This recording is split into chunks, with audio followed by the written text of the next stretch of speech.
So, All right. Here are my coffee, my glasses. coffee. Cheers, Tom. Hey, this is exciting, man. Piping hot caffeinated beverage. Mine's a lukewarm. It took the drive to Boulder City. All right, so today is our first day of making monsters or Monster Mondays. Monster Monday. I want to get the Supercross guy voice to go Monster Monday with Tom and Mike. I love it. I love it. That's we're gonna figure out a way to get that. If anybody knows the Supercross guy, Tell them we need a shout out. we need Monster Monday. Looks With Tom and Mike. So we're gonna sculpt some monsters. Mike here, who runs the Sin City Horror Fest and also Creepy Popcorn and also a gamut of other things. He's produced a couple of my movies through V Channels, which is now Insurgents. He's always been interested in sculpting and making stuff. He's tinkered his whole life. Yeah, ever since I guess like an early teenager. One of my friends was a really good sculptor, and he made this badass predator bust. Oh wow! Using his plastilina, is that yeah. And so that just got me into it because I love art, and I just started sculpting. What's that guy do now?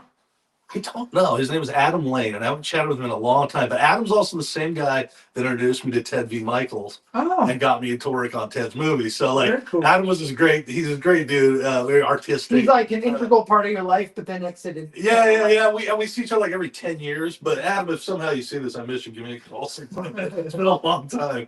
But yeah, he was a super good artist, and so that just kind of like inspired me to start sculpting. And I loved it, but that was so long ago. That was hard to learn how to do it. Right. You know what I'm saying? Like there was in the early days when no YouTube, you had the 2 Tom Savini books, a Dick Smith like Halloween book, and then I would get Stan Winston video or something. No, I've seen special features with Stan, but I never saw a video. But these videos, this is how I learned how to be a makeup effects artist. They're Michael Burnett's. These videos are freaking awesome. But the first one was cotton latex. The second one is a prosthetics where I teach you how to sculpt and what kind of clay to use, and then the third one is like animatronics. And I use all those techniques in those 3 videos today. And I've met Michael Burnett. We're friends now. And, that's awesome. But as a kid, this was like my Bible. I got them from the library when I was a kid, and like double VCR taped them. That's so cool. I found these the other day while I was cleaning. But yeah, because I've always meant to ask you that, and I mean we can start sculpting and bullshit, but like. How that you kind of self-taught yourself through that as well. Through those videos. When did you start sculpting? So I wanted to be a comic book artist was my goal in life. And what I found very quickly was I didn't love the repetitiveness of comic book art. Like I didn't want to draw the same character 47 times. I didn't realize when I got into makeup effects that I'd be applying the same makeups 47 times. Right. A new one every single day. Something new all the time. But so the thing that got me into makeup effects was I was in a 2D art class and in high school, and we took a field trip to Frazetta's Fantasy Corner, which is Frank Frazetta, fantasy artist, one of the best. His son, Bill, owned a place called Frazetta's Fantasy Corner. It was a costume store. But we got to look at like all Frank's old sketchbooks, and we got to see a lot of cool stuff.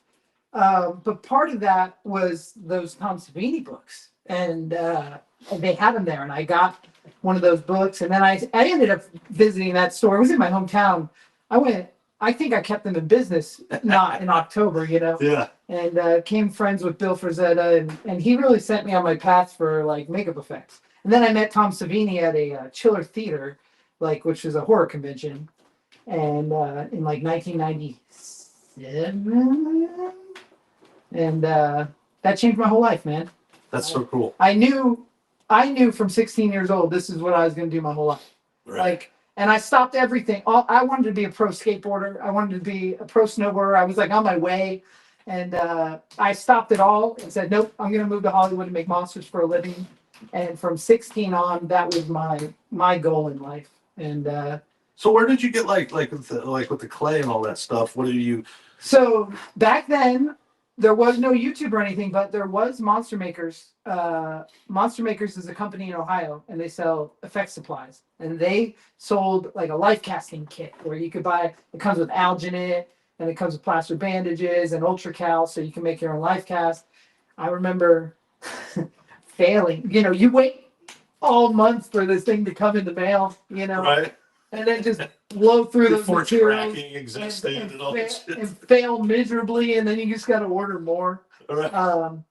But yeah, I don't know.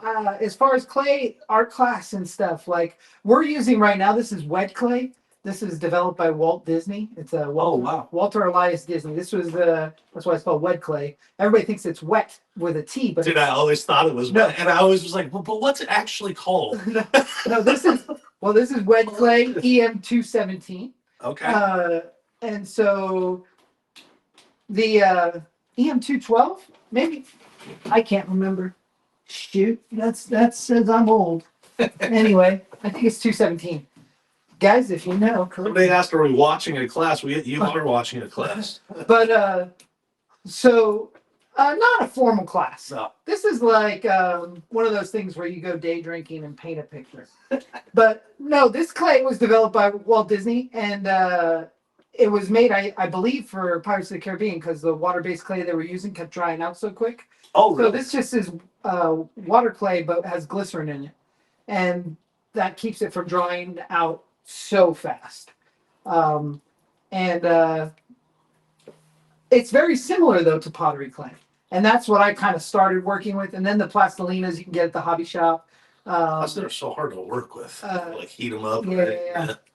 But you know, oil clay has its pros because you can walk away from oil clay sculpture and come back in 4 months and it hasn't done anything. This will dry out and turn into a rock. Oh, okay. So we have to bag this and wrap it so it doesn't dry out.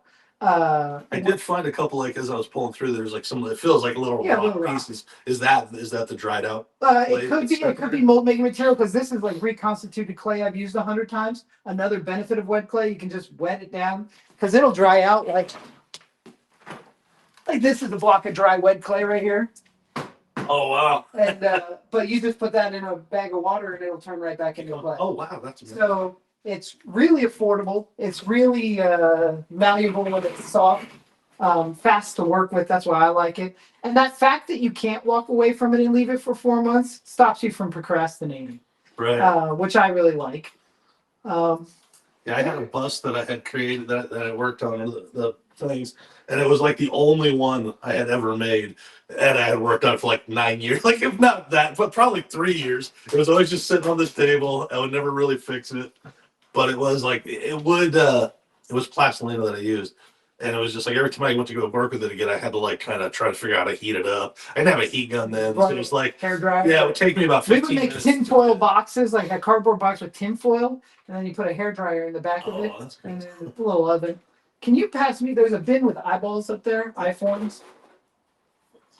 These are just all different eyeballs that I use. This is like a 3D printed human size eyeball, Oh, nice. and I'll use these for our Terminator, so I know that his eyes are the right shape. Tom's got some cool pictures over here of Terminator. Yeah, always reference art. Always using reference. Where's the camera? Yeah. Reference picture. This is the T2 T800. I've been working on a Terminator portion of the Monster Museum for a long time now. And if you look in front of you, Mike, that's a Terminator I sculpted when I was like 20 years old. This one? Yeah, I'm That's 44 now, so that's like 22-year-old sculpture. And what did you sculpt that with? That was oil clay. And I did a clay pour of Arnold Schwarzenegger's face and then just sculpted the metal bits. Oh, that's fun. But and I sculpted his eye open. But this one will be sculpted from scratch because, well, it's for the Monster Museum and it's kind of how I like to do it. So I have a couple of questions, or I guess something also to like you said, I have sculpted a lot, or I used to sculpt a lot. I sculpt little fun things now. I started using like Super Sculpey, Yeah, and then what's the monster clay.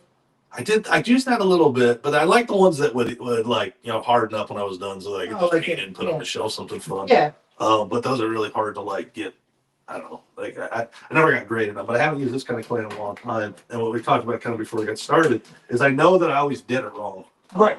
I would always, I get really excited about like I know it's gonna have teeth here, and all of a sudden I'm working on its teeth before the head is. First of all, I will tell you, you never did it wrong. There's no right or wrong way to make art. There's an efficient way, but there's not a right or wrong way.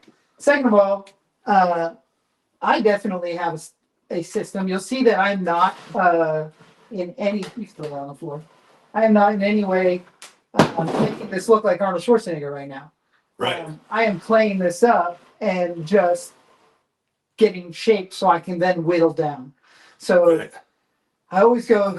I'm roughly a quarter inch thicker than what I'm expecting him to look like. I use the thinner head so I can come back down to Arnold, but I will build this all up, build his neck. I don't need to do anything on the chest because it's going to go on a mannequin with a shirt on, but I will build it up thick with clay and then I'll go in and start roughing it out. But Okay. right now, just claying it up. I am not even focusing on reality. I'm just building up clay. So am I it down. like overdoing it right now? Like No, there's no such thing as overdoing it. In the cleaning up stage, man, you could blob it up 1,000% because you can't. You can only take down so much before you hit the stone sculpture. You know what I mean? Yeah. So we want to be able to take it down enough that that stone sculpture is not going to be an issue, or the stone bust that it's on. Okay. So, yeah, I just building up muscle structure. If the anatomy of a face, you want to kind of stick with that as you're going. But really, I'm just pounding clay on so I can start taking it down. And he put up over here for me his process and the 5-step process, which was really cool and really helpful. Kind of what you were just talking about. But what's those? Explain those 5 steps. There's the clay it up. So you're gonna clay it up, which is what we're doing now, and then you rough it out, which is when I'll finally. Right now we're just using our hands. I'll go in with tools and I'll just start Edward Scissorhanding it, like when he's cutting the bushes. Right. I'm just gonna start roughing it out. Also, not being super particular about exactness, Okay. and then you come in to refine it. And the refining stage, you start getting more particular. Now we want it to look like a nose, the correct nose. We want it, forehead wrinkles in the correct space, Okay. things like that. I think reference pictures are super important. The character you're sculpting is something that you invented and it's been with you for a while. So I trust that you kind of know where you're going with it. But I normally would have you, even if it is your own character, I would have a reference photo of those tentacles. I would have a reference photo of the skin texture, whether it's an octopus or tree bark, like something that you're trying to replicate. Because when you're creating in your head and then you make yourself go, oh, well, yeah, I like it like this, and you're not holding yourself accountable, you're not going to get exactly what you're looking for without a reference of some sort. And a lot of people like to have their reference digitally now, like on an iPad or a phone. It drives me freaking crazy when I have a student that has a reference on a phone or a iPad because that screen goes away, they answer a text message, the battery dies. I need to see that picture so I can tell if somebody is making what they're trying to accomplish, because if it's in their head, I can't hold them accountable. That's what's in your head. And I think that you're saying that too. Like, as an artist who's done a million different things, throughout my life, drawing, whatever. Like, there's always that vision you have in your brain. You're like, oh, okay, I'm gonna make it like this. Right. But as you're playing with it, at least this is my experience, is like it does start to kind of take on a life of its own, which is part of the fun process. But also, I found that there's times where, like, because I didn't have the focus on what I really wanted first, it starts to stray. It starts to stray. And then you're so deep into it, it's like, oh, Jesus, do I really want to redo all that? But at times, that straying away creates genius. Right. But at times, it creates laziness.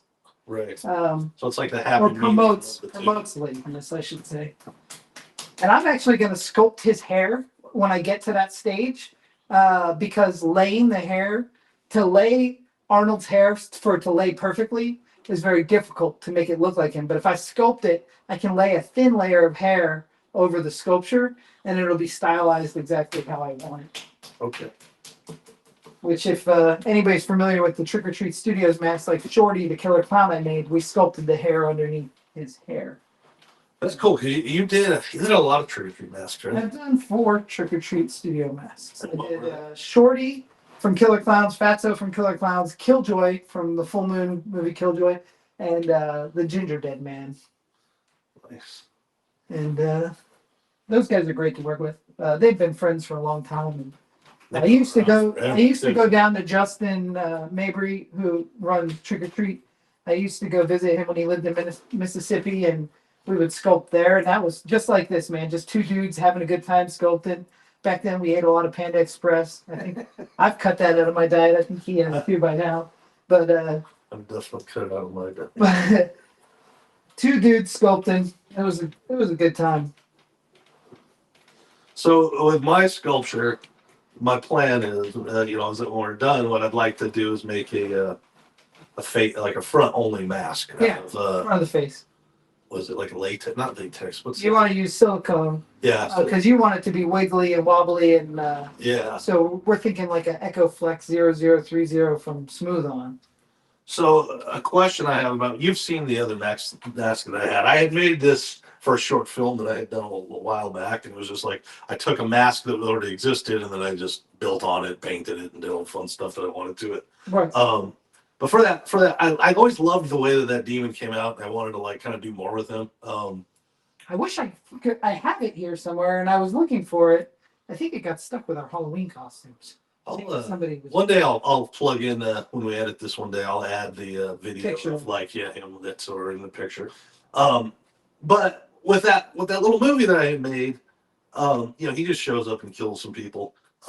And so As they do. yeah, but there was no lines or whatever. But point is, when I like the guy, and then with the creepy popcorn, what I wanted to do is create a mascot character. Yeah, mascot character, and I do want him to talk, but I like the look of having his no mouth. Right. And so I like that guy from Futurama, kind of. Yeah. So because originally what he was, because it was a Christmas anthology they were making, his face that hung down was just a big long Santa Claus hat. Oh, okay. Like it went down almost to the floor. It's huge. And but I guess in that, I don't know if I'm overthinking it, but it's like when we make the actual mask and I'll perform for the character. What are your thoughts on like if it's just like if you just kind of see the wiggling? Yeah. Does that still work? Yeah, and then you can also overdub anything you wanted to say that you might have missed. Because that's some random wobbling, What I was afraid of was like once I did it, if it was if it just doesn't look like anything's happening, No, I think you can make it happen for sure. And if it's not in the performance, you could even hook like monofilament to those things and really wiggle them around. I mean, there's all kinds of tricks and tips that we could do. This is so fun. I've never used this clay. So this is called wed clay. Wed clay, yeah. You said WAWD. WED. Walter Elias Disney. And that was Walt Disney's. Yeah. That's so goddamn cool. I'm such a big Disney fan, a Walt Disney fan, and then also love sculpting. And I'm ashamed that I didn't know that.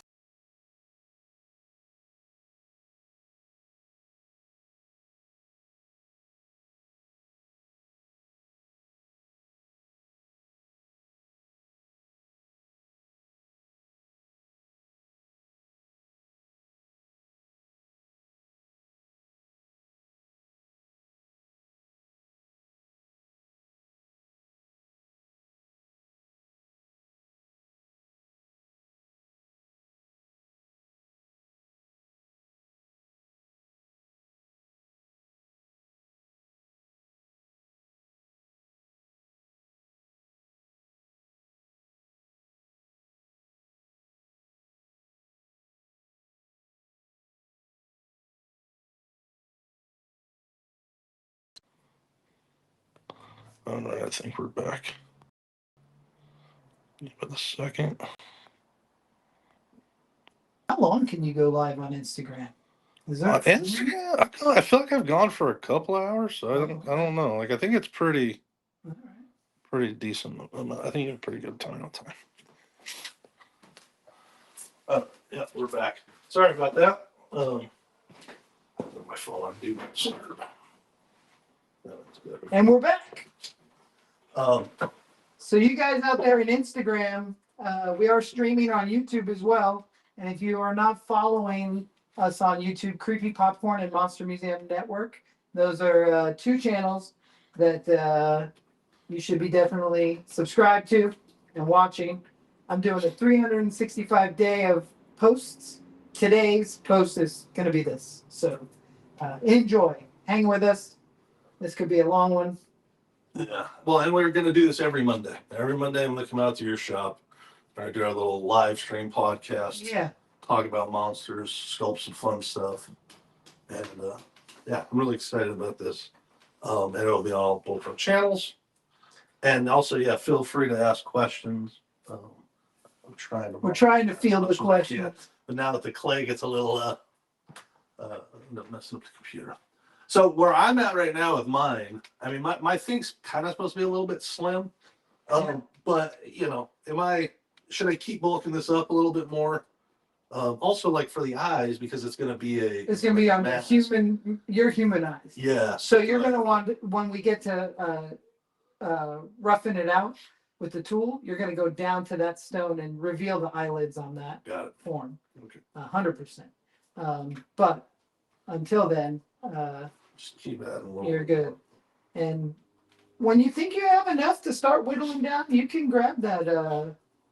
You can grab a tool. There's tools in that box right there. The bigger scrapers are in the bottom drawer. The smaller loop tools are in the middle drawer. And then there's some stuff in the very like clay cutters and splines and stuff. But for like a half mass, am I going back far enough? Should I go back further? It's entirely up to you. Okay. You're going to wear a hood with it. The further back you go, you don't want to pass the horizon line. So that's like where you want to go to make the mold. Otherwise, you're going to get an undercut. Okay. Yeah, it's entirely up to you. And then as far as the those tentacles go, mm-hmm. you can sculpt them on there, and then we can remove them later. So you can build all that up right now, and then we can remove them later and make separate, or you can mold it with them on there, and we can make them with them on there. There's so many different options for you there. It's something that you kind of determine, like once it's done, when you're looking at it, you're able to tell what the best. Unless sometimes I'll go in with a super clear thought of exactly what I'm going to do, but sometimes I will let the clay speak to me and the mold. I always tell people are always so concerned about how they're going to mold something. Right. And I say, you're not a mold maker right now. You're a sculptor. So that's a good point. let's let the mold maker deal with the mold. You know, and sometimes that works out. Someone said that they liked the pick apart video. The what? Oh, the pick apart video. Oh yeah, man, pick apart's like my home away from home. Honestly, I think they know me there. I just like to go there and chill out. And what is a pick apart? Pick apart is a place you go and you can look at all. It's a junkyard. There's just cars. Right. You can pick parts and you do. You just find stuff you need. Yesterday, I went and found a bunch of parts for my van, and I'm always searching for stuff for my van, but I don't always find anything for my van. You know, it's one of the kind of fun with those search, right? It's all about the hunt.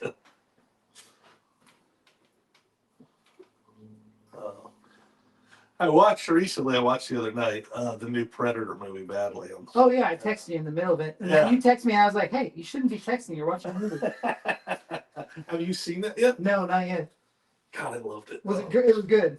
It's just I just thought it was like exactly what it should be. Just like so much fun, bunch of cool monsters. I'll be honest. I love Predator. Oh. I am a Predator fan of part 1 and 2 the most.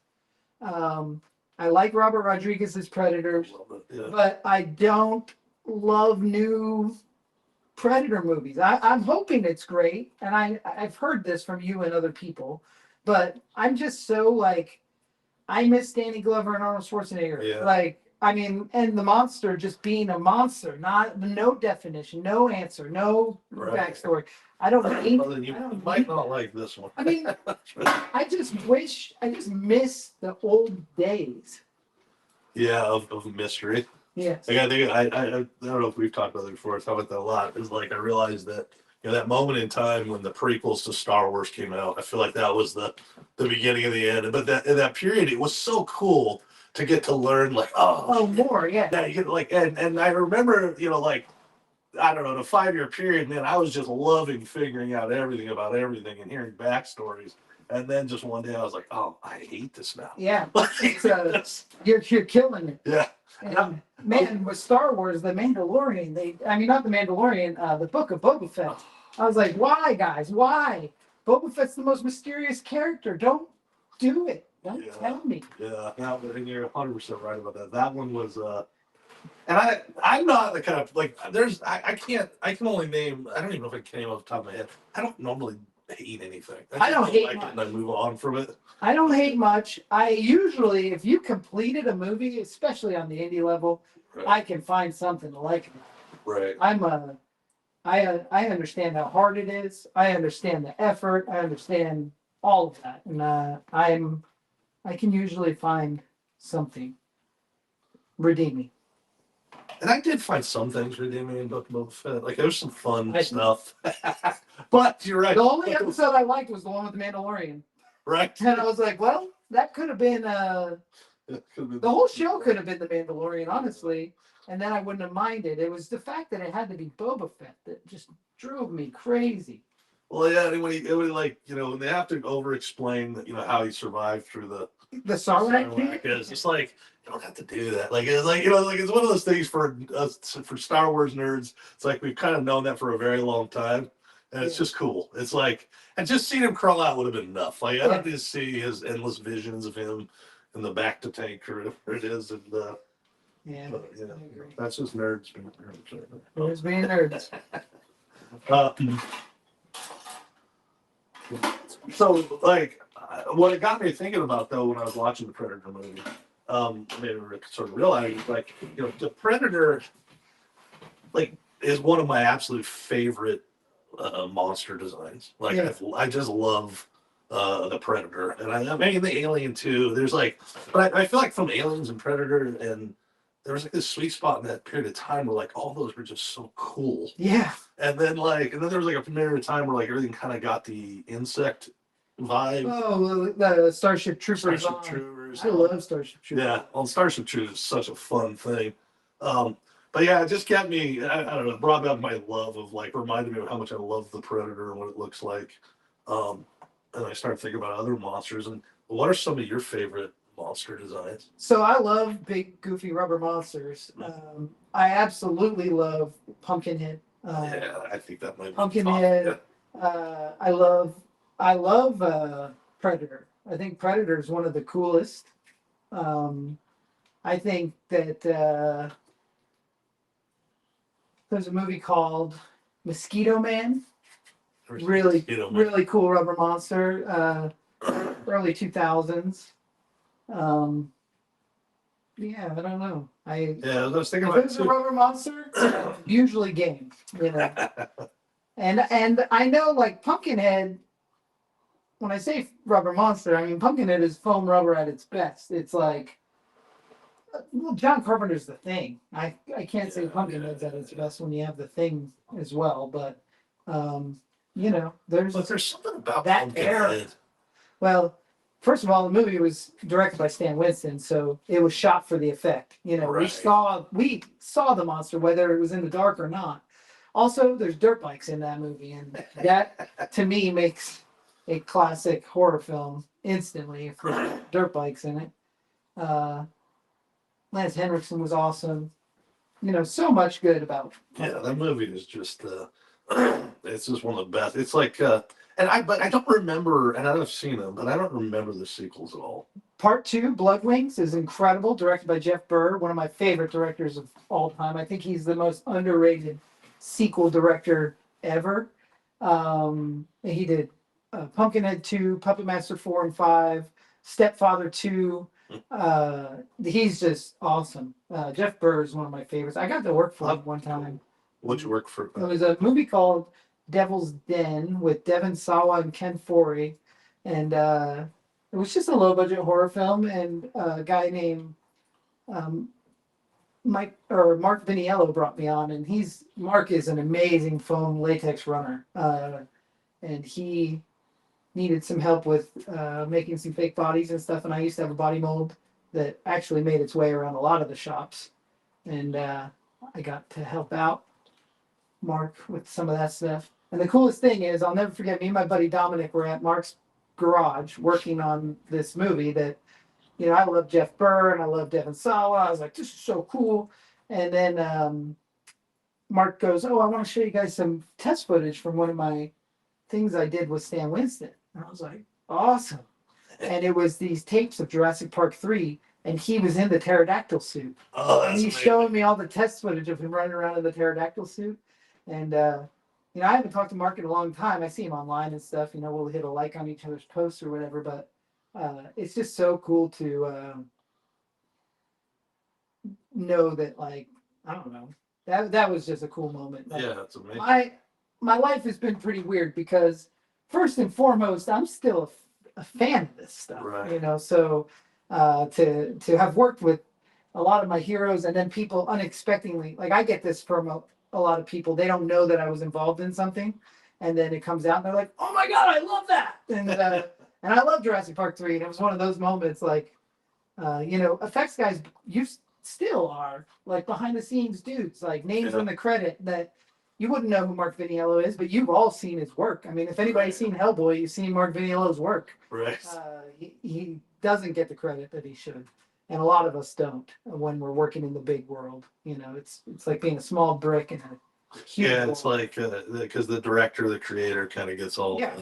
the spotlight. Well, even we're talking about Pumpkinhead, and the first thing we talk about is Stan Winston, but Tom Woodruff Jr. is who we should really, Al Gillis, those are the guys we should be talking about because they created Pumpkinhead. And, Oh, really? And performed. Tom Woodruff Jr. is in the suit, but as an effects guy, he's also a puppeteer and a creature suit actor. But then they went on to create ADI Studios. They've gotten their own credits now. I mean, that Predator movie you're hailing is all that. So what was interesting about the Predator movie too was as I was watching it, I couldn't really tell what was CGI and what yeah, wasn't. like, and which I always like. That is my favorite thing. Like, I know that there's like the, obviously like the camp that just only, making effects. Yeah, only Well, I like to say I like big goofy rubber monsters because the thing is, if you say you only want practical effects and you don't want any digital effects, how can you watch Pan's Labyrinth and not say it's beautiful? Right. You know what I mean? Right. Yeah. Pan's Labyrinth is so pretty, and that's because of the blend that Guillermo does with practical and makeup effects. Right. So here, guys, I'm roughing it out. I'm starting to find more of Arnold in there. You know what I mean? A little bit more of the shape of the endoskeleton. I'm just going through, roughing it out. I'm not getting attached to anything. Just slowly adding my shapes. You know what I mean? Well, you use that scraper, Yeah. like to use So it that this is a spline. This is a serrated spline, and I'll use that just to even out the playing field, just so I don't have big dips and handprints. Like you've got these big marks right here and stuff. Yeah. And you go through and you can just cross hatch and scrape, get all that down to nothing before you go in and do some. So even now, I'm probably doing a little too much. I should have done that. What you're doing is you're doing what a lot of Caucasian males do, and it's a weird thing. I've taught 100,000 students. I call it pinchy. You're going in with your fingers and you're getting pinchy for your shapes. Okay. Those ropes that you're doing on his forehead, Uh-huh. rather than doing that with your finger, if you have enough clay built up, you can Dig them out. build that all up and keep it rounded. And you can throw a noodle on top, but round it. Use your tools for that. You don't need to use your fingers for that. So I would say grab a tool, and this is no different than sketching a picture. Like I've seen you sketch drawings. You're just sketching clay with a loop tool at this point, and that's all we're doing right now. Okay. And that's in these dream buttons. Yeah, you're going to probably want to reach into the middle drawer. We'll probably have a tool that you'll want to use. You can experiment with anything, but Well, the comb in there is let's comb there. oh, I just use something that I use for kind of like that serrated spline. I'll just scrape the head, especially if I'm working on a big body that I need to move a lot of clay. I use a comb, or there's a whole bin of kitty brushes. Fork. That's Chuck O'Brien's fork. The fork is very important to my friend Chuck. It's at this point in the process, that's all he would use. Okay. He would sculpt this whole head with that fork. Really? At this point, they're roughing it out. and then he'll come back and refine with tools. That's really cool. Yeah, and he insists that I have one of those here when he comes. So now with this, because I didn't see one of those, the scraper thing you have, does this work as similar? Top, flip the lid. There's a. Oh, shit, okay. Oh, wow, there's a couple of things. So grab that smooth one out of there too. You have a serrated one, and there should be a brand new smooth one in there. Oh, yes. So when you're done with the serrated spine, you come back with this, and then you can make it like glass. Wow. So now for something like mine that's going to have a lot of texture. You're gonna build it up, take it down, build it up, take it down. It's gonna be 100 times before you get to that texture. And that's the mistake I think I always make. Yeah, you always jump right to the end. Yeah, it's like now it's time for the texture. But even when you do the texture, if I were teaching you, I mean we're just hanging out, but if I was like running this, I'd make you do that texture 7 times and erase it. Because like the wrinkles in your hand, it's wrinkles under wrinkles under wrinkles under wrinkles. Right. And not to the negative eye, you can't see it. Rather than just pushing it like that, use this like fold it with your fingers and cup it. Go the shape of the head with it. You know what I mean? Yeah. Yeah, see, because even when I was just doing it, it's like I'm trying to protect my little noodle. No. Don't protect it. Cut it right off and put it back on. We call it, don't get attached to the clay. It's not going to be finished yet. I promise. When we got any, I don't know how to really answer the questions on the Instagram because I don't look at the screen. Yeah, it's a little, unfortunately, because my hands are so dirty. Yeah. Somebody gave us a little super chat here with some vampire or something. Thank you so much. Let me find out if I can put. Can you talk on them or do you have to type answers? No, we can talk. We can answer anything. Yeah. A super chat, huh? Yeah. Super chat. Let me go back to. I should have kept. There we go. Next time we'll bring Justin down here. You can just be our guy. Yeah, you be our chat guy. Thank you guys for chatting with us and hanging out. Vampire Kingdom. Thank you for super chat. What is a super chat? Super chat's like it looks like he gave us some sort of credits or something. Like as a let me say thanks. Where there's a will, there's a way. He says. I have to get my computer dirty.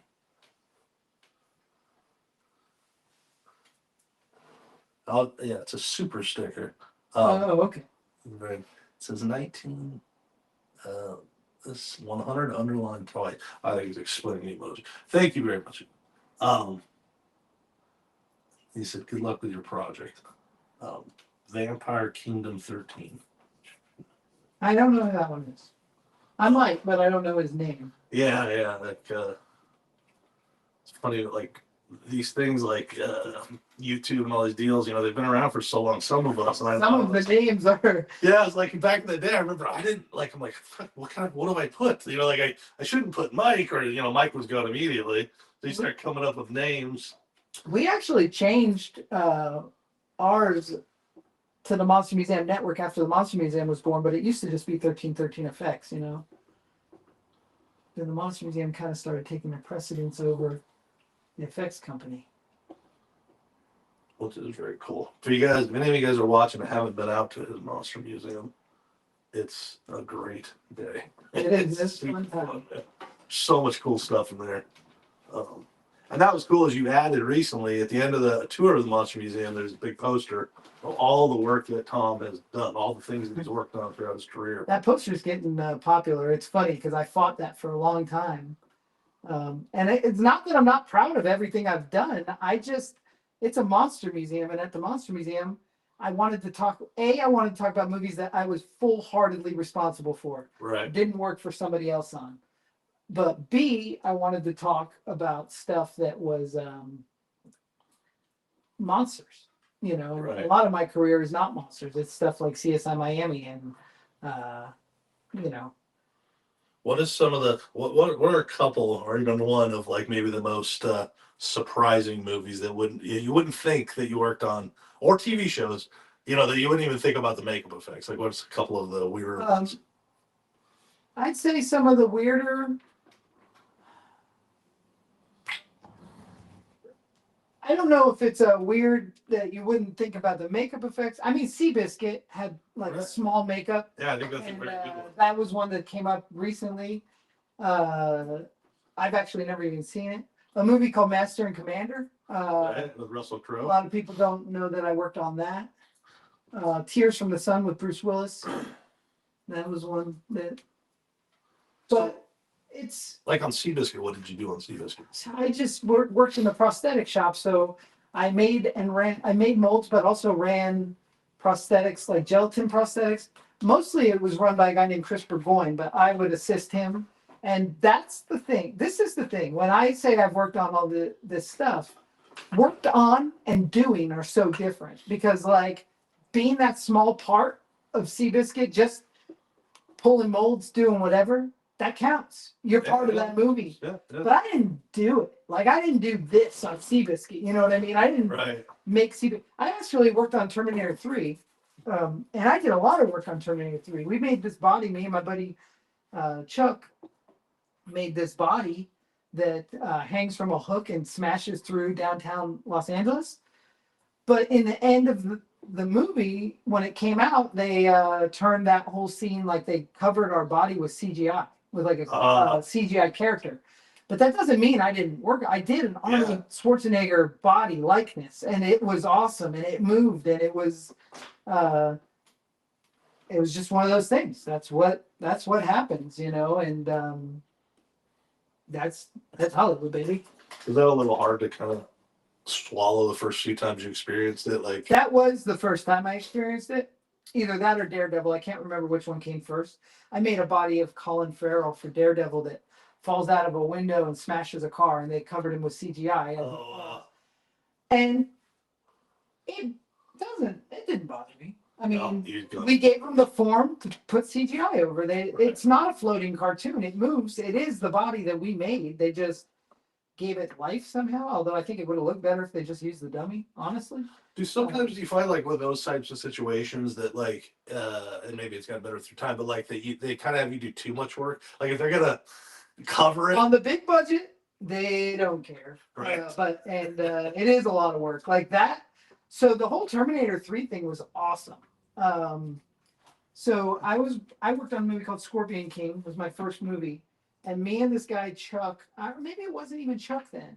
I don't know who helped me make it. We made a body that gets launched because I don't think he worked on Scorpion King. It might have been for a pickup shot. I would imagine it was him because we spent a lot of time together, but I don't know. We made a body that gets launched up into there's a big fight scene in a bar, and it gets launched up into this chandelier. This 300-pound muscle man, you know, and it moved and it weighed a lot, and it looked really good. And so on Terminator 3, they were going to cut this whole smashing up downtown LA scene. They were going to cut that scene from the movie, and it just cost too much. And Arnold said, "No, I want that scene in the movie, and I'll pay for that scene to be." Oh wow! And so when he said he would pay for it, his effects artist Jeff Don, who was the effects artist on Scorpion King, said, "Well, rather than going through Stan Winston, which is a super expensive endeavor, why don't we have these kids that made this body at Matthews make the body for Terminator?" So Stan Winston's shop dropped off a face for us to use. And it already had like tinfoil in the little holes and stuff. Like it was pretty cool. And then we had to build the rest of the head and the whole body. We made it just like we did the one in Scorpion King, all jointed and weighted. It had like dumbbell weights built into it. Cool. Into resin and polyfoam, and it was jointed and spring loaded. It worked great. And then they hung him from a crane and they did the whole thing. And that was because Arnold Schwarzenegger wanted that shot so bad. And I always thought that was so cool, man. I was like, it's very cool, man. And so I know a lot of people don't like Terminator 3, but they can all suck it. my personal attachment. Also, I thought Nick Stahl did great as John Connor. Yeah, he's a great. And I loved Claire Danes. Like, what was wrong with that movie that everybody hated it? I don't understand. I didn't Because it was the first one James Cameron didn't do. I'll tell you that's why. Because watch Terminator Salvation and then tell me you have any problem with Terminator 3. Terminator 3, I thought was. I think it's the ending is why people don't like it. God, I love it. And I love it too, but I think that it's just so like. So bleak and Yeah, you that can't people are change just like, anything, you know. oh. Yeah. I love the ending of that movie. Too. I love the whole stuff with him breaking into the veterinary clinic. I love that movie. So for like your position on that movie when you're working on a movie like that, Dude, do you get to see the script? Do you have any idea what's really going on? I did not. For Terminator 3, I did not. We were hired to do that scene. Didn't know anything, but God, were we excited. Like, that was it, man. We're doing Terminator. Yeah. I mean, this is like the second year of my career. How like, old were you? I was 20. I mean, Wow. maybe 19. Oh, sorry, I could play on your keyboard. I might have been 19. I might have been 20. It was really early on. And That's amazing. I was just, I was dumbfounded. No, I was 21. I remember I was 21. No, I wasn't. I was 20. I was 20 years old. I can't remember. What? Yeah, I was young. either one is young. Yeah, especially to get to do stuff like that. Yeah, I didn't get to go on set for it, and that was a bummer because it was in downtown LA, and I was like, oh man, we could go handle the body, and we did not get to. And that's okay. But at the time, I was like, come on. The coolest set experience I ever had back in those days was Red Dragon. Red Dragon. Most of the movie was shot in Baltimore, and I didn't get to do that. But I did get to go on Universal Backlot for the burning fire, when the house is on fire scene, and the blind lady sticks her hand in the shotgun shot face. Yeah. And then and Anthony Hopkins was there, and I mean that was pretty cool. You ran into Anthony Hopkins? I did, and I was told not to talk to him or look at him. And I instantaneously told him that I'm a huge fan, and then he reciprocated and told me he was a fan of me. That's so And cool. You had like the head. That's my only. Yeah, I had the head with the shotgun face in it. That is my only brush with a knight. He's knighted as Sir Anthony Hopkins, you know. That's amazing. So now here where I'm at, I don't know. I feel like I kind of cleaned it up. So I'm okay to start adding some of my details, like start like whatever you kind of say that, with the start carving away. Carve away. Okay. Rough it out. Okay. And that means like, so you want like forehead wrinkles, you're gonna come in here, and then you can add your rope on it if you want, and get those shapes. You can come in here and you can really dig these out. You know what I mean? Okay. And get those shapes that you're looking for. At this point, find your eyes that you want. You want to be right at the top of the eyelid, right before the brow, and you want it to blend off into it. This is not really the right clay to make like a blended out prosthetic, but to make a mask, this is fine. Okay. But your edge will never be as thin as it will be with oil clay. Like if you were going to make a blended out, you're going to glue it on and make that edge disappear. You would really want to use oil clay, but you plan on using the mask over and over again. Yeah, that's kind of fun. And it's like I don't need it to be perfect. Like I mean, I know it'll be great, but you know what I'm saying? It's like I'm not afraid of that my eyes are going to show underneath it because I doubt that I'm going to put. Yeah, a little black around your eyes would be fine. Yeah, but make it overdo it. Would be good. I don't know. Found the right tool. Yeah, that's also part of it is like getting to use the tools enough that you feel like you're using the right stuff for the right job. Right. You know,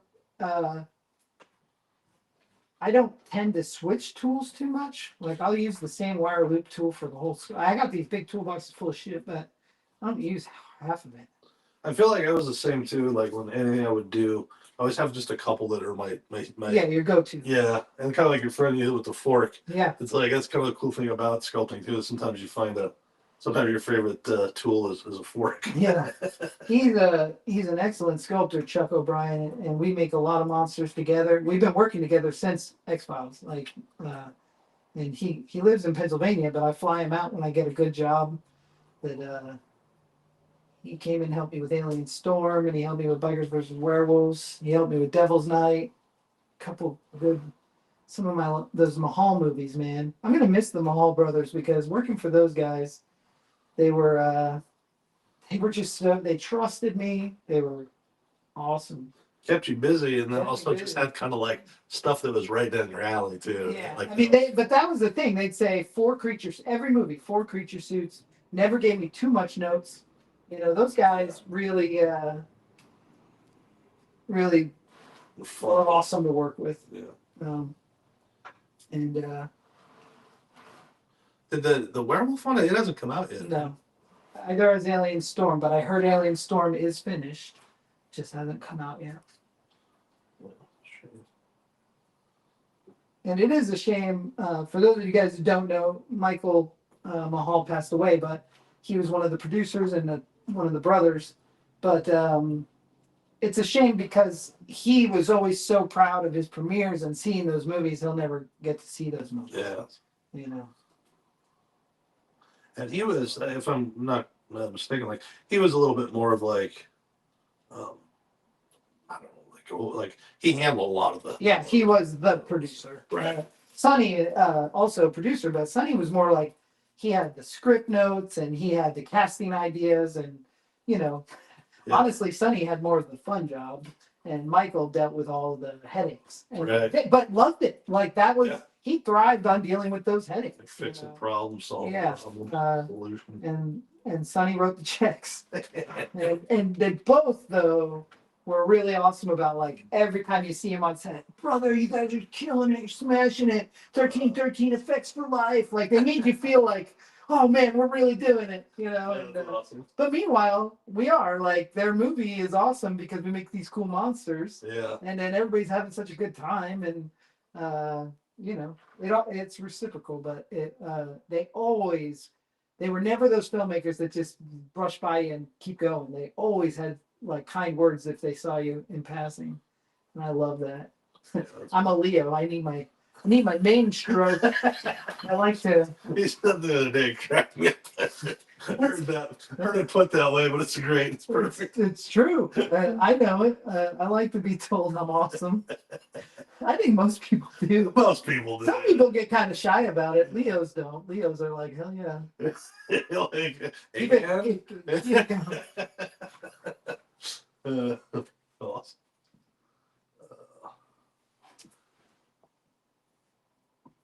With when you talk about like how much you love the big rubber monsters and stuff, do you think I that? like little rubber monsters too. I like ghoulies and gremlins, munchies. Um, there's something about those monsters too, especially like with the. It's like they belong in a certain type of experience. The bright movies, you know. And I think that's where like some people that maybe aren't lovers of all the stuff or whatever it is, kind of like scoff at it or like, laugh at it or whatever, you know, like it's just silly or whatever it is. But it's like they're part of an entire thing. They're not like. True. You know, and I think that's the fun of it. You know, it's a thing like the Fangoria era of the 80s, 90s, Barnes and Noble, like that's gone. Yeah, My kids don't read magazines. My kids have no interest in a magazine. right. And it's so sad. I used to live to get those Fangorias and Gore Zone and It's like when you went to the grocery store, your mom's shopping, and you Yeah. can go there and thumb through it. And, yeah, it's just amazing. those days they're over. Now they got their cell phone and they're just looking at it on their own. Yeah, they have their cell phone and they're not reading articles. They're not. Yeah. They look up everything they want on YouTube, so they don't. It's just a different time now. Yeah. Like It's not these necessarily guys bad. right here that can watch us sculpt live. Like I used to have to like scan the video zone for full moon and like, oh, they're doing a sculpt. What are they using? Yeah, yeah. How are they doing that? You know, and that's kind of what you were saying at the beginning. Like, how did you figure it out? You just have to. Yeah, because here we had it was Dick Blick was the big art stores that we had. Yeah. Had this really cool where might still exist. I've been in there a long time. But you go in there and you'd ask questions specific to like sculpting, and the people that worked there may not have known anything about sculpting. They may be great in painting, but it wasn't like there wasn't just a place to go get answers. Yeah. You know, if you got lucky and you found the right guy, you got answers. When did Desert Art Supply show up in Vegas? Because Desert Art Supply seems to they kind of have. When I got here, they kind of had like the supplies and the stuff, you know. Yeah, I feel like it was probably late '90s. I think Okay. maybe, but I think I could be off on that. But I feel like, um, yeah. But it's another one of those things too. Like some of the stuff was expensive trying to go, Oh, yeah. go down there. But again, not knowing, it's like you go spend all your money on the wrong thing. You know, Yeah. you get back home and be like, oh fuck, okay, you know. But yeah, so like you said, I like the way you kind of said that too, because like I think oftentimes you get older, it's like everyone's always like, you know, it's better when I was younger, but it's not necessarily better. It's just different. You know, Different. like there's different, there's cool things, um, you know, that you could. I mean, I taught myself filmmaking on YouTube. Yeah. Like That's crazy to me. Like, because I was making movies before YouTube. Yeah, yeah. Well before YouTube. And when I watch your movies, they feel like you've been making movies that long too, you know? yeah, thanks. The other problem with me was like I was not a great student. I didn't love school. I loved art class. I loved art class. That was it. I was not a good student. Yeah, so Did you go to film school? No, You didn't? I took. This is what a jackass I was. Is like, my mom was like, I'll pay for your college as long as you go. You know, and we didn't have a lot of money, so it was community college, which was perfectly nice and fine. But like me and my best friend, we took some classes, and 8 out of 10 times we'd drive all the way to the school, and I'd be like, want to go? Like, and we would just ditch college. Like you're paying for it. Like it's just so stupid. But like, just it just wasn't. I don't know. I just had other things I wanted to do, and I did every day. I worked on my art. Like I couldn't drink because of my epilepsy. Right. You know, so like when I was 17 was the last time I had a beer. You know, like I had like a year and a half period where I was on medication, so I could, and I messed around a little bit and had fun. But then once it was like, kill yourself. Yeah, don't die. Don't do it. Yeah. And so oftentimes we'd be having these little parties and hanging out, and I'd do all that too. But then it was just buddies. I'd just be sitting there sculpting something or sitting there painting something, or they're playing video games. So like I got my fix, and I just was too stupid or I don't know, to like see the process through of school. Like, I didn't see how I couldn't figure it out with like it just seemed too long. So I gotta go for 4 years and then one day be able to find a job. And there wasn't much in Vegas in the way of like, or I didn't know of it, like where to go do an apprenticeship or Right. just go sweep floors and That really wasn't much. yeah. I didn't really want to leave town. Although I moved to California. Didn't you? Yeah, when I was 23, I think. Where did you live? In Orange County. Oh, okay. I met this guy through my dad. My dad had worked in the casino business, and he was a, I don't know, he claimed, I don't know if he's still around, but he claimed that he had worked for Steven Spielberg for a very long time as like his computer guy, and he had all these wild stories. But he was a gambler, and so he was starting this company called Cyberbuck. Cyberbuck was PayPal before PayPal. Really? Yeah. So Cyberbuck, like the idea was because back then there was not that. So it was like this company where we created these prepaid cash cards so you could buy shit on the internet because it was, the days it was totally just different. And it did really well. I got a lot of really good investment. I had a little money socked away from like a car accident shit. Like I put all of it into the company like a genius. But one day, so I moved out there to be the graphic designer. And it was fun for like 6 months or something. And then one day, I don't know, we're sitting up in the top of the building and looking down, and they're walking him out. He was the CEO. And he was arrested. He was arrested. And apparently he had an alias. He was using a different name, and he had gone to prison for something like drug charges in the past. And so he was a big heavy guy. He was the first, if I remember correctly, I'm pretty sure about that. He was the first guy to sue the airlines for making him buy 2 seats. Oh, okay. And so when he did that, I remember he got back and he was telling me all about it. And he was like, "Yeah, I but they dug up his past. And so when they were cut to the process, He got himself. Southwest or whoever was like reached out to the company, like, by the way, you know who this guy is? And he was the guy that was, for all his wildness, he was good at getting, we were really doing something. We were always having something go on. But he got outed, and once he was gone, it was just a matter of, we came into work one day and there was no paychecks. Oh, yeah. And they were like, Monday, hopefully. And then it was Tuesday. And then like people were taking computers for payment and desk chairs. And I remember I just like, cause I didn't know, I was just out in California all by myself. And luckily I talked to the new CEO. He was nice and he wrote me my last check and I got to go home with it. But the problems when I went to go work for that company was that he was going to like introduce me to Hollywood people. Yeah, to DreamWorks so I could go be an animator because back then I really wanted to be an animator. I was kind of like, the path I thought I wanted to do. And then that all happened and I came back home and eventually ended up in the casino business, crushing my creative soul. Yeah, you found your way back. I did. It's funny though, like the little detours that life takes you on. Oh, yeah. Like, in the moment, sometimes feel like, oh fuck! But like you look back as you get older, you're like, I couldn't have ended up here any other way. Can I see that smooth one that you had? The Yep. smooth ass one.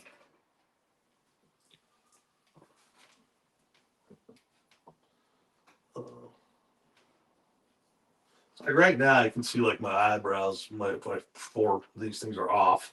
And I Yep. try and kind of like straighten those up now, or am I still Yeah, letting go ahead and straighten them up and give them the shape you want. Angry, not Yeah. angry or whatever.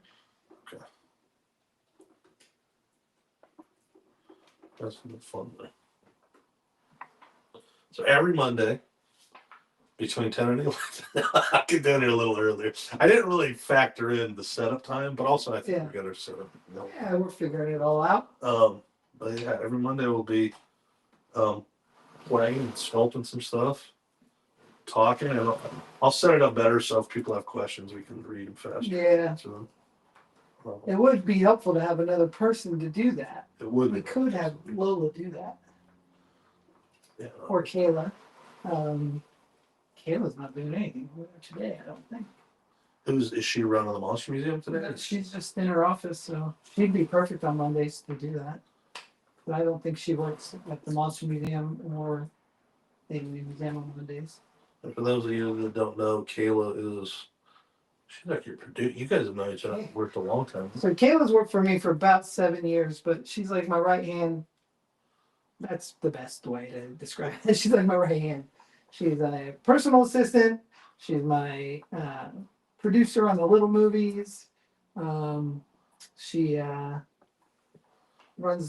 she manages the Monster Museum and the Alien Museum.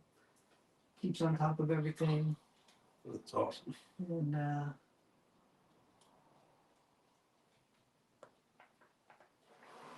so now we're starting to find ourselves, and I'm going to start to really refine. This is where we're at right now, and he's starting to come Yeah, together. I'm starting to see Arnold. Yeah. So now I'll refine it, and I'll get in there, and I'll start really focusing on his nose, his lips, his eyebrow, and make sure that his chin shape, things like that. When you get like those proportions, like it seems like you pretty much automatically get your proportions. That's just a talent. So It's not. It's an earned talent. Right. That's repetition. That's. Okay. I wish I knew, but this is like sculpture number 4,762. You know what I mean? So in the early days, you struggled with it too. Oh, I believe there's two types of artists. There's natural artists and there's a learned artist. I am 100% a learned artist. Right. This is not something that comes natural to me. I have to work at it. I'm a little rusty actually because I haven't been sculpting a lot. That's why I'm so excited about these Monster Mondays because it gives me a chance to sit down and push some clay around and like be committed to it, but 1,000% a learned artist. I never. I mean, most of us, I think, are learned artists. But there's the there occasional people. Oh my God, Wally Dachi. This guy doesn't have to work for it.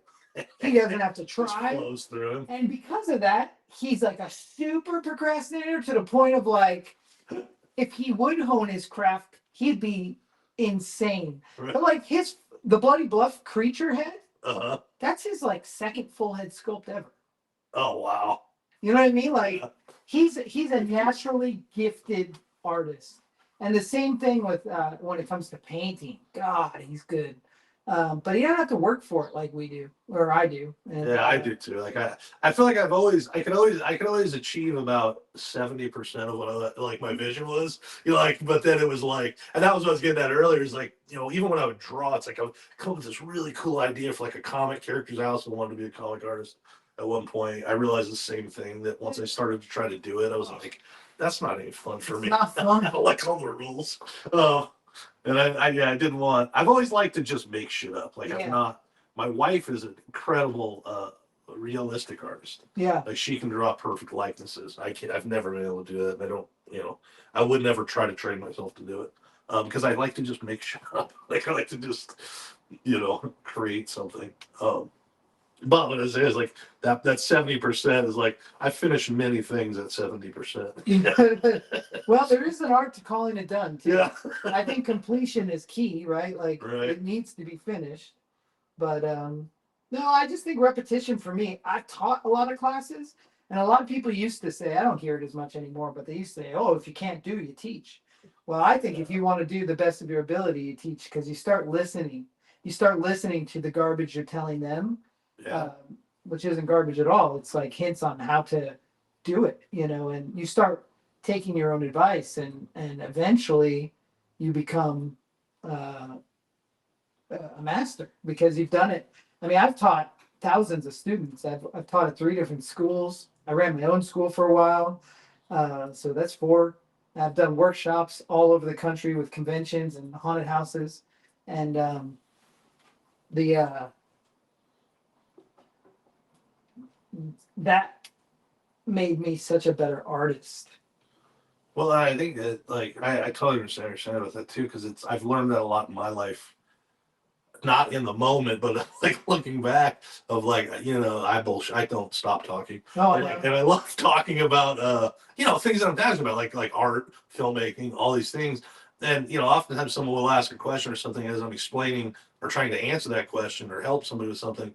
I'm learning, like things come into focus. It's like you kind of know it, but you never really understood it. Right. But it comes into focus, and then you apply that later. You're like, oh, I just learned something, and I think that that's just a cool thing in life. Is like the more you communicate, the more you kind of things just pop in and make sense. This is one reason I love reference photos. So like having this side view, I can see my nose is hooking too much, where his nose comes out a little bit. You know, like I need that reference so I can hold myself accountable for his crow's feet matching. You know, and I don't know the earlobes and stuff. Like, because that's one of the other things that's challenging too. Is like, especially back when we were younger, is like you got one shot. You got the movie poster or whatever it was. Like there wasn't a lot of reference photos, side views, things like that, and that's where the detail kind of can fall apart. I've sculpted a lot of likenesses but they're not true likenesses, but for Zoltar machines. Oh, nice. And there's a style the Zoltar machines have. They run their heads out of a special material that has a lot of shrinkage to it. So you have to account for that shrinkage while you're sculpting. But I've made, you know, like Post Malone and the Property Brothers and this lady's grandpa and, you know, different. For custom Zoltar machines. How fun. And so I learned a lot about matching proportions because you also have to get approval on all those. So like some of those people, they're hard to please. I also did a job for them where I had to make this guy John Barr, who's a Toyota guy. I had to make 4 like full body John Bars to put in their dealerships or something. And like you really get tested when you're making likenesses that people are gonna see, you know. I bet. It's like those we see those like the most famous ones were like that. It was like the Ronaldo head sculpture. You know, like recently I feel like there's been a slew of really bad. The Lucy one. I don't know if you guys ever saw the Lucy memorial or like it's a bronze statue of I Love Lucy in her hometown or something. Oh, it's rough. I feel bad for the sculptor who did it because I don't want to rip on him, but it is rough. I'll tell you one that gets some really bad press, and I just don't agree, is that Walt Disney animatronic. Oh, I didn't know. I thought it was awesome People too. people really dogged on it, and I haven't seen it in person, but Yeah. and I know people who have, and they're like, "Listen, man, it was an insult. It's not good." And I just think, I don't know, man. I make stuff, and like, I'm not saying they took creative liberty. I just think it. I thought it worked. I thought it looked good. I don't know, but I'm gonna go see it in person. I'll know. Is it at Disneyland or Disney? It's at Disneyland. Are you a Disneyland guy? You like Disneyland? I love Disneyland, but I don't love Disneyland like well, I do. I really used to think I was the only adult that loved Disneyland for the longest time. But I'm also not a go every year, 5 times a year guy because I think it kills the magic. It kills the fun of it. I want to go to Disneyland like every 4 years or so. You know, especially with my kids, I don't want them to become commonplace. Right. I want them to be in awe every time we go. You know, and that is something that I see lately is like these, especially all my YouTube community friends that are there all the time, and I'm like, well, doesn't that kill the magic? Isn't it normal? Normalize it, you know? What I learned with Disneyland is it's funny. We went when I was a little kid, and then it was like a long time I think before I went again. I went in 6th grade. There was like a 6th grade trip. I don't think I even appreciated it as much as I should have. It was at that point in your life where you're just like, it's good to be away from get away from family, and be out on your own. So that was cool. But like the Disneyland part was, the second part of the thing. Yeah. But later in life, my mom always loved it, and then we'd go like kind of here and there. And point was is like I didn't love it, and then one day one of the, now that I'd went 1,000 times, but one day I just had that realization. I was like, I don't gotta squeeze everything into the day. Like I love the atmosphere. No, I love this. I just love the sets and yeah, like just the smell too, Yeah. like just everything about it is so. And there was these ladies when I worked in California at that company, Starbucks or Cyberbuck. They had season passes, and some days they would go after work. They would just go to Disneyland and have coffee at the. And I was like, God damn! I used to do that at Universal. Did you? When I first moved to Hollywood, I had the season pass. It was only $60 for locals back then. Yeah. And I would just sit there and I would sculpt. I would go outside Mel's drive-in. I'd bring a little clay and a little plastic bust, and I would just sculpt. And in my mind, I was like, I'm gonna get discovered. Somebody's gonna be seeing me do this. I'm gonna get a job. I tried to get a job playing Alvin at Universal Studios, and they told me I didn't have enough acting experience. Trying to play Alvin? Yeah, like Alvin and the Chipmunks. Oh, that's awesome. Like running around in the park because I was short. I was like, I can be Alvin. And they said no. So I did not have enough acting experience. I did work at Universal Studios at the Grinchmas. It's like Holiday in the Park. Uh-huh. And oh God, it was so awesome. That was one of the coolest things. I worked for a guy named Scott Ramp, and it was just so cool. That's why we do the Grinch at the Monster Museum every year, because of how awesome that experience was. Oh, cool. Grinch is just a great. It's like I know all those things you're talking about, the differences of life. It's like back when we were kids, having to wait for the Grinch every year. It showed up at a certain time. On TV. Now it's on all yeah, whenever you want. Just everything's on demand now. Well, I think I'm at a stopping point right now. I don't want to keep doing this forever, but I feel like I'm at a point where I'm a little bit lost. Well, I'm at the point with you where I would tell you, I would put a tool in your hand, and I would say, don't touch this with your hands again. Okay. Just use the tool, because and maybe that's not the right tool. Here, let's go with something a little rounder. If you have it.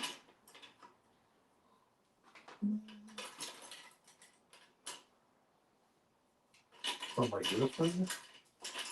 The problem is see that big flat edge on that? Yeah. You want something rounder. Use one of these. Okay. And then and just draw in it. But, I got yeah, because these are like a little bit more yeah, fine for some more fine stuff. I feel like my eyebrows are not don't use your fingers. Use a tool. Everything you're doing with your fingers, you can do with that tool. okay. I like it. I like it. But and don't always be so jabby. You know what I mean? Like you can just Be very light. caress this guy, shape it, use it to shape, build your shapes with the tools. And trust the tool. Don't you'll always go straight to your fingers. That's some self-taught habits to break. All right.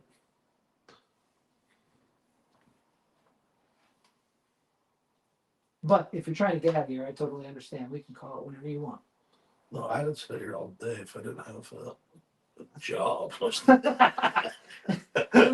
See, that's where I win. Yeah. Yeah, that's a, you're my hero. That's what I aspire to be. I want to get just a shop right next to you so we can just do this every day. Just do this every day. This is really fun though. Thanks for this. Oh yeah. And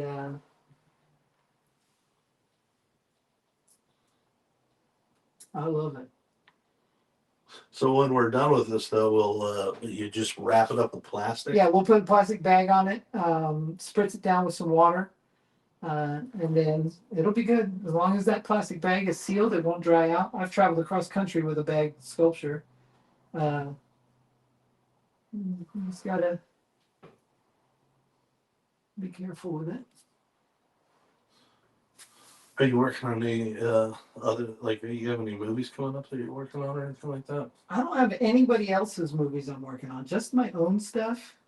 And really, I'm in a marketing blitz. Like, I'm trying to figure out this year how to create a cult classic, how to put our movies, our Plan 10 pictures on the map with outside viewers that are not my friends and not the people that, Yeah. I've met a lot of great people through the conventions and stuff that I do consider friends, and they are fans of the movie. But I'm trying to build that fan base to something larger than the people that I actually know. You know what I mean? Branch out. And to do that, I have a couple wild ideas that we're going to get into, but I'm just trying to get known. I mean, that's really what my goal with the movies is this year. We have 2 movies in post that we need to finish during all of this that I'm talking about, but What are those two? a movie called Laughter Face that is one of my favorite films that I've ever made. It's a clown movie. And then a movie called It Steals Your Skin, which Wally directed. And How's that one? that's a movie that just needs to be finished. I mean, it's so close. It's so close. It just needs to be done. So we'll get those finished in post. And I'm going to do this, my 365 days of posting. Part of my vision board for that is putting Plan 10 on the map. So hopefully it all coincides and all comes together on camera and everybody gets to see. But we're trying to figure it out. So if you guys are watching still, I don't know how many of you are watching, but please tell all your friends to check out Plan 10 Pictures. You can watch all our movies, most of them on Tubi. On the website, we sell Blu-rays with tons of special features, which is the coolest part. And this guy even produced one of our movies, Las Vegas Frankenstein. I love those. He also produced Nameless. That's true too. Fun one too. And Nameless hopefully will show up on streaming here very soon. Las Vegas Frankenstein is available somewhere, mostly in Spanish. Did it come down from Tubi? No, it's on Tubi in Spanish only. All right, I gotta check into that. Because I know we were doing like the challenge of Tubi and all these places. Like you go up for a while, but it gets buried so fast. Yeah, it gets buried. So we kind of like strategy was. Hey, that was pretty cool. I was scrolling the horror section. I do this once a week. I scroll from the horror section all the way from the top to the bottom without any search, and I have no previous search on the account. It's not an account I'm signed in on. Oh, cool. Because if you sign in, it's going to show you what you Gets like. to know you, yeah. So I have an unsigned in account on a Roku, and I scrolled all of Tubi in the horror section, and I came across Mike's movie Vane that our friend Justin Barganzoni directed, and then I also in the slasher section came across Teddy Told Me To for the first time. It showed up without prompt, which That's awesome. that means something's working. You know, Yeah. something in this battle that I'm trying to create is working.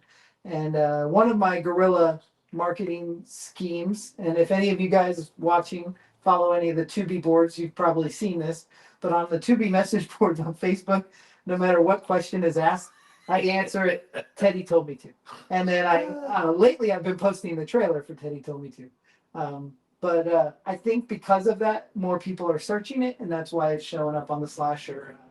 That's awesome. I just gave away my secrets, but that's okay. Any filmmaker that wants help trying to get their movies to be, I mean that's the goal, right? We got to all bond together. 100%. But I texted you and Justin at like midnight. I was like, Yeah, it was awesome. Bane just showed on Tubi without prompt, which, you know, it seems like a little thing to somebody who doesn't make movies, but it is freaking hard to get people to see your stuff on, what do you call it, the discoverability? Yeah, it's the discoverability, and it's getting tougher and tougher. Because back, number one, there is so much stuff, which is just part of the thing. But then on these platforms, the truth is like they could care less, and I don't blame them. Like I don't, but that's just the challenge. Everybody is like they don't give a shit if people watch Teddy Told Me To or Vane or whatever else. And then as they get more big studio stuff, that's an easy sell to the masses, which again I get. So it's like there's no real incentive for them to be like, I'm gonna push Tom's movie. Right. And so the only What's the answer to get that incentive to have them actually produce a movie? Yeah. Like if we had the Which also Tubi original, but the problem is I don't think the Tubi originals are that good. Yeah, well, and then that becomes also part of the challenge. What do you think the budget on the Tubi originals are? I've heard all kinds of things, but I've heard I think like a couple 100,000. Okay. But that's that's the. But I think it's probably all kinds of in betweens. I think that probably what they've done. I know that they are, or at least I understand that they are, like having some made and done through the whole process. But I think they're also sort of acquiring some too along the way of like things that have been done. Yeah. Fits there. But that whole part of the originals and all these platforms doing originals is another big part of the challenge because. Yeah. Why would you, if you owned Plan 10 Pictures? I can tell you, we have a movie that we put out called Time's Up. Plan 10 puts out a movie called Time's Up that I did the effects on. I don't recommend that before I recommend one I directed, Right. But one of my goals of my whole company is to be able to help other filmmakers who don't have a release for their movie if it fits my brand, which it means it has to be fun, it has to be somewhat competently made. Like I try not to put out turds that are, you know what I mean, that know they're turds, Right. I want a movie that feels competently made on a low budget. That's fine. And there's going to be technical problems sometimes with low budget, but it should have decent acting, decent storyline. But I would love to help filmmakers. Like my buddy Caleb has a movie called Die Zombie Bastards that I love. Or we were, off camera, we were talking about Low and Dust Up. Those are movies that I'm hoping to put out on Plan 10 as a Blu-ray release. They have digital release already. But that's kind of the cool thing is a lot of people are getting digital deals, but they're not getting physical media deals. So if I can help with the physical media deal, that is kind of what I'm hoping to do. That's cool. But that brings the question: am I gonna ever push those movies as hardcore as I push mine? Probably not. There's nepotism involved, or I don't know if that's the right word, but there's an attachment involved to my, to the movie that I put the blood, sweat, and tears into.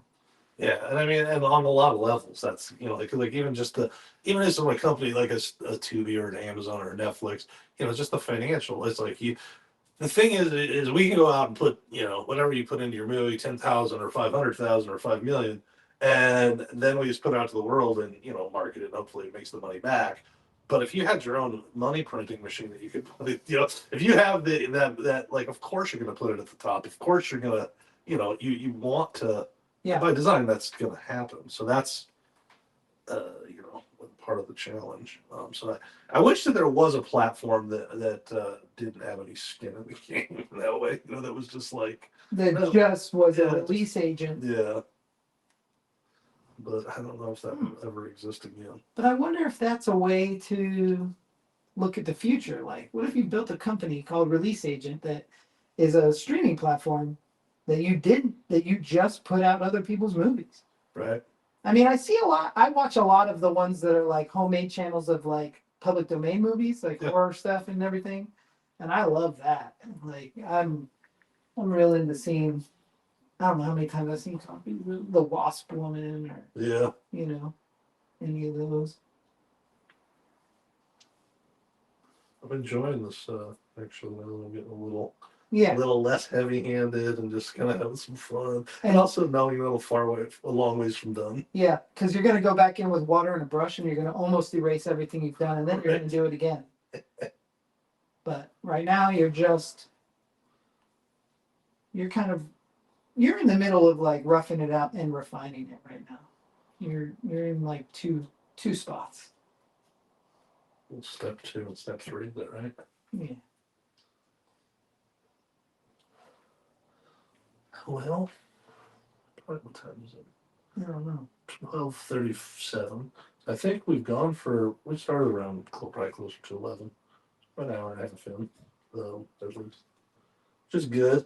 The only reason I kind of want to stick to a time is just so that I don't not come because I'm like, oh man. Yeah, it's going to be. If I know it's an hour, I know which it'll never be an hour. I don't want it to ever be an hour, but I can sit here for 7 hours.